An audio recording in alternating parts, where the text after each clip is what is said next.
Hey, what's up guys? Kane here with XBLA fans. I just wanted to give you guys some quick tips just from some online matches I've seen, and these are easy fixes that are going to make you substantially better at Super Mega Baseball. And what I'm saying is these are not generic advice like get better at hitting, get better at pitching, get better at base running, get better at fielding. Like, anybody can tell you that. That doesn't actually help you get better unless you put in the work. These are going to be quicker fixes. These are small mistakes that you might be making. They're going to help you get better at all those things I just mentioned. So hopefully you guys enjoy this video, and let's check them out. Now, I've played a lot of games online, and I have not recorded all of them, but I did actually stream the game for about 6 hours over the last 2 days. So I did find some clips from them, and I'm going to splice them in and out, including the commentary from the live clip, because you'll get to see what I was thinking when I saw some of these mistakes, because honestly, a lot of them are game-changing, and if you fix some of these small things, it's going to be that big a help. So tip number 1, when you're throwing from the outfield, make sure you use a cutoff man. This does not sound like rocket science, but believe it or not, you can't throw from deep center field all the way home without it rolling for forever. Same thing goes from right field to third base. Heck, even from center to third, depending on how deep you are. That cutoff man is your lifesaver. You want to see this mistake being made in action? Here it is. On this game, this is actually one of the harder games to play and get all the achievements for, which is actually kind of cool about it. I actually like that a lot about it. I'm going to make him throw to third, and we're going to see if he throws it on the fly. If he does, I'm safe. If he threw it to a cutoff, I would have stopped at second. But because he didn't know to do that, it was pretty clear I was going to be able to pull it off. All right, we're good. We've already won. This guy's bad. I'm sorry, poor guy. I am going to hit for the cycle on you, and I'm just calling it now. So, what could that guy have done right? And the correct answer on that is really just use the LB button. The LB button is a lifesaver. It's going to allow you to get the ball in. Your second baseman, your shortstop, they're going to grab it. There's actually some cool tricks you can do where if you wanted to throw that on the fly to home, you could then snag it halfway through with the cut and throw the guy out at second. So like if you know you're not going to be able to get the guy at home anyway, and I actually did this on stream, I just could not figure out where the clip was. But there's some cool stuff you can do there, and it's always a nice little useful trick. This next clip's actually here for 2 different reasons. One, it's just going to show you the penalty of sliding to make a catch when it honestly wouldn't have saved much. So if it's not going to actually save a run, it might be better to just let it lay in and field it cleanly and just keep the guy on a single. Because if you screw it up, you might be giving up a triple. And that is huge when you're playing, say, right field or something like that. Because if you just make a bad read, it's going to cause problems. Number 2 on this one, it's showing you how not to do a pickle. So if you have a rundown and you have, a guy at one base and a guy at another and the batter's in between the two of you, what you want to actually do is you want to run him back toward the previous base. Don't run him home if you run him to third. And that's the real trick. You want to make sure you move toward the runner before you let go of the ball. You don't want to just immediately throw it from one spot to the other. Yeah, you're done. We're going home. That's a home run. In the Parker. Because he probably threw it direct. No, he threw it to the cutoff. But does he know what to do? Oh my god, he freaked me out. He freaked me out so bad. I got confused. Alright, one of the next things I wanted to talk about is your hitting approach at the plate. Now, your hitting approach at the plate is important. It needs to be situational, but at the same time, you cannot allow the fact that you now have a runner on base to cause you to get overzealous at swinging at the ball. So yes, if you have no outs and a guy on third, you want to pop something out, way deep and just get him home. That might win you the game, but at the same time, you don't want to just swing it every single pitch. And you need to be careful about how you swing at things. So, maybe you want to use contact if you have, guys on base that you need to advance. and you have a bad count. You know, if you're in an 0-2 count, you may need to protect the plate a little more and prevent yourself from just striking out, because you may need to advance the runner. Other situations, you may be able to get away with more of a power pitch because you have an 0-3 count, or a 3-0 count, sorry. And that allows you to have more control over just kind of sitting and waiting. But this is something I notice constantly. And here's a good example of someone just going a little bit too happy with it. And you're going to chase. That's how everyone is. Everyone chases. You get a runner on it, it's like, oh man, I got to advance him.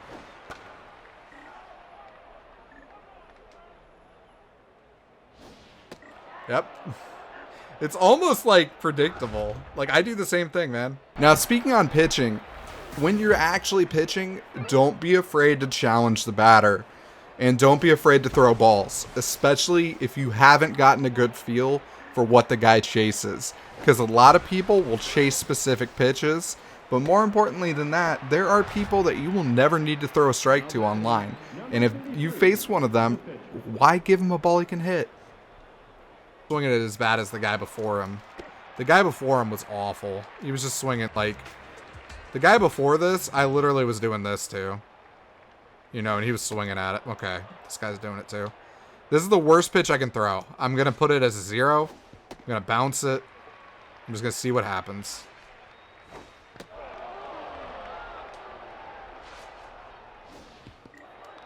That's just awful, man. Now, I'm not trying to claim I'm perfect at this game, because I make a ton of mistakes myself. And in fact, here's a really good one from me that's going to highlight kind of what I was just speaking to. And that's that a lot of batters and pitchers have tendencies. And if you can figure them out, you can exploit them. So you need to look for those, and you need to try to exploit them. So if you see a guy who continually keeps swinging at stuff in the same area and missing every time, that might be what you want to keep going to. Dude, he should just throw another one in the dirt if he has half a brain. Like, I would throw another one in the dirt. I'm not going to chase high. I chase low. Like, there you go, dude. I called it, too. I'm like, I always chase that. Now, this next tip is probably one of the easiest fixes in the entire thing. This is such a simple thing. Don't hold RB or LB when running to first. Stop trying to advance all runners when there's a play at first. What it does is it causes the guy to cut, and he does the little banana path. Instead of going straight through first base, he starts to cut out, and he starts acting like he's going to go to second. And it is the most frustrating thing to see, because it's just like so simple to fix, but it is nice for getting free outs. That's just a setup pitch. Dude, second base is where it's at, and the dude is doing it every time. I'm pretty confident. He has to be trying to round the base, and it's causing his person to like, yep, he's doing it. Now, this next tip is really just a tip for all online games, and this is just a nice clip of someone else performing incredibly well. So you really just got to not allow yourself to get tilted, whether it's because the other guy just made a great play, or because maybe the game kind of screwed you over a little bit. And trust me, I had those moments the other day where I had some of those funky connection issues where all of a sudden a ball that to me looks like a strikeout just suddenly ends up in the middle of center field.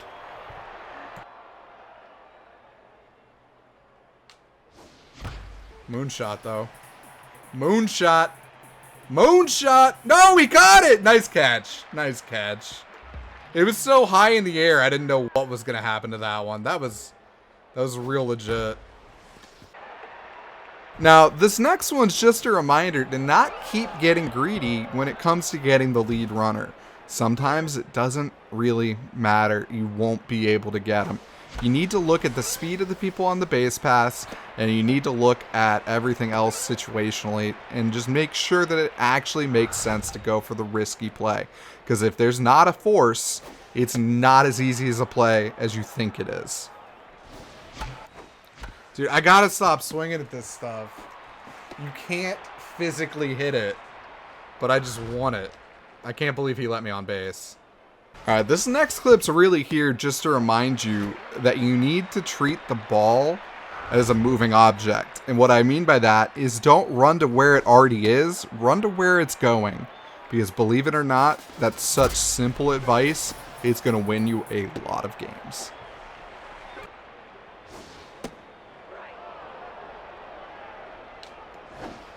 But that one looked too good. Like, I'm never not going to swing at that pitch. Oh my god. He probably just gave me a triple. Alright, if we don't score here, I'm going to be pissed. We got to do this. This has got to be it. It's my best hitter. He's locked in. He's in a clutch situation. Yes! I thought he caught that. I was going to be so pissed because that's pretty much the only thing that won't score me. Wide loads win. Alright, this next one is clearly a new player, and I'm not including this just to make fun of them. I really do want you to see just something really simple that honestly you may forget every once in a while if you're not paying attention. And that's just because you have the ball, the play is not over. People can still run on you. It shouldn't be because it makes you do placements. So it shouldn't be his first game, but you never know.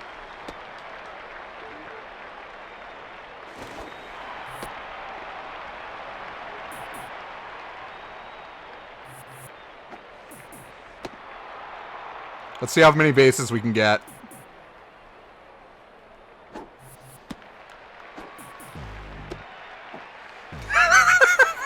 Yes! There's no one in the outfield! Oh my god, we are terrible people, and we are gonna go to a very, very, very bad place. That was amazing.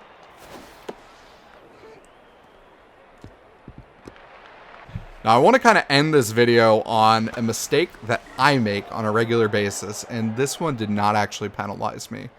But I will admit I do it a lot just from double tapping A, thinking it's going to skip what's going on next. But in reality, you know, all it does is throw the ball to home. Now, that's not what happened here. What happened here is I threw the ball even though the play was already over. It was completely dead.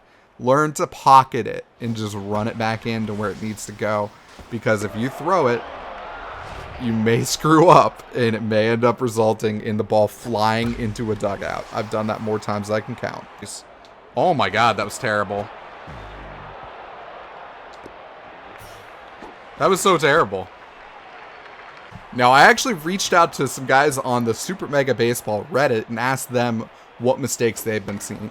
Now, these are not ones that I have really good clips for, but I think they're really good advice, so I'm going to share them with you guys anyway. Sorry for the fact that the footage will not match what you're seeing.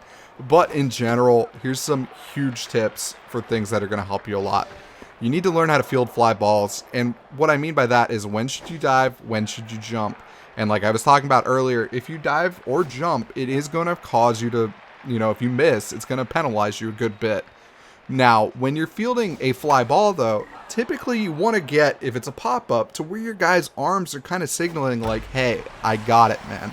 Because all you really get is the ball shadow indicator to know where the ball's going. So when the guy kind of starts to take over and he's like, hey, I got it, that's kind of your signal that you don't need to keep doing anything anymore. You really do need to get comfortable with running bases and signaling individual base runners. Now, I kind of touched on that a little bit with the people who constantly just mash the LB or whatever to send all runners, even when there's a play at first. And that can cause problems there. But it can cause even more problems at times when you're just really wanting to send the guy from second to, you know, third without sending the guy from first to second on a play in the outfield. Because a lot of times you got to be careful on that one. The other thing, honestly, is that when it comes to pitches, fastballs are money online. You want to get better at this game, throw a lot of fastballs. For whatever reason, online players just do not seem to be able to hit these as well. Now, the thing is, like, curveballs and sliders are great, but you need to know how to use them. Same thing with a cut fastball. You need, like, a cut fastball needs to move in on the guy's hands. You can't let it move in on the outside corner of the plate because it's probably going to get smashed. Same thing with a slider or a curveball. You leave that hanging in the zone, it's actually one of the easiest pitches to hit. If you use it situationally and you're only kind of peppering it in to just throw people off on your fastballs, that's going to be absolutely perfect, and you're going to mess with a lot of people. Another huge tip is the fact that a lot of people try to steal without actually paying attention to the arms of the catcher. Some of these teams in particular have beastly catchers. You don't ever want to steal on them. And then it's just a huge perk when you know that your team has a catcher who can throw out someone.